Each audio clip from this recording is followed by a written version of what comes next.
ಸರಿಯನ್ನ ಬಲ್ಲವನು ಕೇವಲ ಜ್ಞಾನಿ. ಸರಿಯನ್ನ ಬಲ್ಲವನು ಹಾಗೂ ಸರಿಯಾದ ದಾರಿಯನ್ನು ಇತರರಿಗೆ ತೋರುವವನು ಗುರು. ಸಮಾಜಕ್ಕೆ ಸರಿಯಾದ ದಾರಿಯನ್ನು ತೋರಬೇಕಾದ ಕಾರ್ಯ ಗುರುವಿನದ್ದು ಎಂದು ಶ್ರೀ ರಾಮಚಂದ್ರಾಪುರ ಮಠದ ಜಗದ್ಗುರು ಶಂಕರಾಚಾರ್ಯ ಶ್ರೀ ಶ್ರೀ ರಾಘವೇಶ್ವರ ಭಾರತಿ ಮಹಾಸ್ವಾಮೀಜಿಗಳು ಹೇಳಿದ್ದಾರೆ. ಗೋಕರ್ಣ ಅಶೋಕ್ಯ ಮೂಲಮಠದ ಪರಿಸರದಲ್ಲಿ ಅನ್ನಬ್ರಹ್ಮ ಚಾತುರ್ಮಾಸ್ಯದ ಧರ್ಮಸಭೆಯಲ್ಲಿ ಆಶೀರ್ವಚನ ಅನುಗ್ರಹಿಸಿದ ಶ್ರೀಗಳು ಶಂಕರಾಚಾರ್ಯರು ಸೈನ್ಯ ಹಾಗೂ ಸಂಪತ್ತು ಯಾವುದೂ ಇಲ್ಲದೆ ದೇಶದಲ್ಲಿ ಧರ್ಮ ಸಂರಕ್ಷಣೆಯ ಕಾರ್ಯವನ್ನು ಮಾಡಿದರು. ದೇಶಾದ್ಯಂತ ಸಂಚರಿಸಿದ ಶಂಕರರು ಜನರಿಗೆ ಸರಿಯಾದ ದಾರಿಯನ್ನು ತೋರಿದರು ಹಾಗೂ ನಿತ್ಯ ನಿರಂತರವಾಗಿ ಆ ಕಾರ್ಯ ನಡೆಯುವಂತೆ ಮಾಡಲು ದೇಶಾದ್ಯಂತ ಮಠಗಳನ್ನು ಸ್ಥಾಪಿಸಿದರು. ಹಾಗಾಗಿ ಶಂಕರಾಚಾರ್ಯರ ಉದ್ದೇಶವೇ ಮಠದ ಉದ್ದೇಶವಾಗಿರಬೇಕು. ಶಂಕರರು ತೋರಿದ ದಾರಿಯಲ್ಲಿ ಧರ್ಮ ಪ್ರಸಾರವನ್ನು ಮಾಡುತ್ತಾ ಸಮಾಜಕ್ಕೆ ಸರಿ ತಪ್ಪುಗಳನ್ನು ಮಾರ್ಗದರ್ಶನ ಮಾಡುವುದು ಮಠದ ಕಾರ್ಯವಾಗಬೇಕು. ನಮ್ಮ ಮಠದ ಉದ್ದೇಶ ಹಾಗೂ ಈ ಅನ್ನಬ್ರಹ್ಮ ಚಾತುರ್ಮಾಸ್ಯದ ಉದ್ದೇಶವೂ ಇದೇ ಆಗಿದೆ.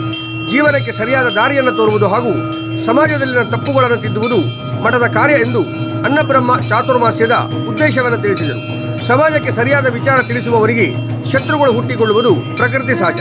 ಸರಿದಾರಿಯಲ್ಲಿ ನಡೆಯುವವರು ಅವುಗಳನ್ನು ಎದುರಿಸಬೇಕಾಗುತ್ತದೆ. ಇದನ್ನು ರಾಮಕೃಷ್ಣರಿಂದ ಆರಂಭಿಸಿ ಎಲ್ಲ ಮಹಾತ್ಮರ ಜೀವನದಲ್ಲೂ ಕಾಣಬಹುದು.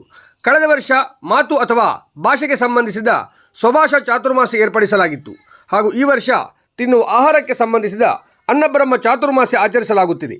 ಹೀಗೆ ಈ ವರ್ಷ ಹಾಗೂ ಕಳೆದ ವರ್ಷ ಚಾತುರ್ಮಾಸ್ಯ ಎರಡರಲ್ಲೂ ನಾಲಿಗೆಗೆ ಸಂಬಂಧಿಸಿದ ತಪ್ಪುಗಳನ್ನು ತಿದ್ದುವ ಕಾರ್ಯ ಇದಾಗಿದೆ ಎಂದರು.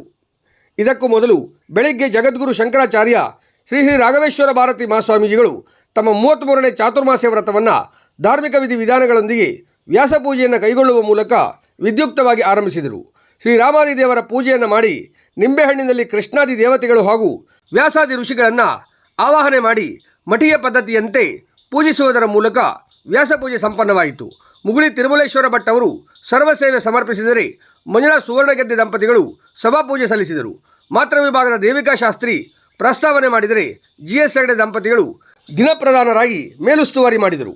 ಕಾರ್ಯಕ್ರಮದಲ್ಲಿ ಶ್ರೀಮಠದ ಪ್ರಶಾಸನ ಅಧಿಕಾರಿ ಸಂತೋಷ್ ಹೆಗಡೆ, ವಿತ್ತಾಧ್ಯಕ್ಷ ಗಣೇಶ್ JL, ಶಾಸನತಂತ್ರದ ಅಧ್ಯಕ್ಷ ಮೋಹನ್ ಭಾಸ್ಕರ್ ಹೆಗಡೆ, ಕಾರ್ಯದರ್ಶಿ KP ಎಡಪ್ಪಾಡಿ, ಹವ್ಯಕ ಮಹಾಮಂಡಲದ ಅಧ್ಯಕ್ಷ ಹರಿಪ್ರಸಾದ್ ಪೆರಿಯಾಪು, ಕಾರ್ಯದರ್ಶಿ ಮಹೇಶ್ ಚಟ್ನಳ್ಳಿ, ಚಾತುರ್ಮಾಸ್ಯದ ಪ್ರಧಾನ ಸಂಯೋಜಕ ಚಂದನ್ ಶಾಸ್ತ್ರಿ, ಶಾಸನತಂತ್ರ ಹಾಗೂ ಎಲ್ಲ ಮಂಡಲದ ಪದಾಧಿಕಾರಿಗಳು, ಚಾತುರ್ಮಾಸ್ಯದ ನಿರ್ವಾಹಕರು ಸೇರಿದಂತೆ ರಾಜ್ಯ ಹಾಗೂ ಹೊರ ರಾಜ್ಯಗಳ ವಿವಿಧ ಭಾಗಗಳ ಭಕ್ತರು ಕಾರ್ಯಕ್ರಮದಲ್ಲಿ ಭಾಗವಹಿಸಿ ವ್ಯಾಸ ಮಂತ್ರಾಕ್ಷತೆ ಸ್ವೀಕರಿಸಿದರು.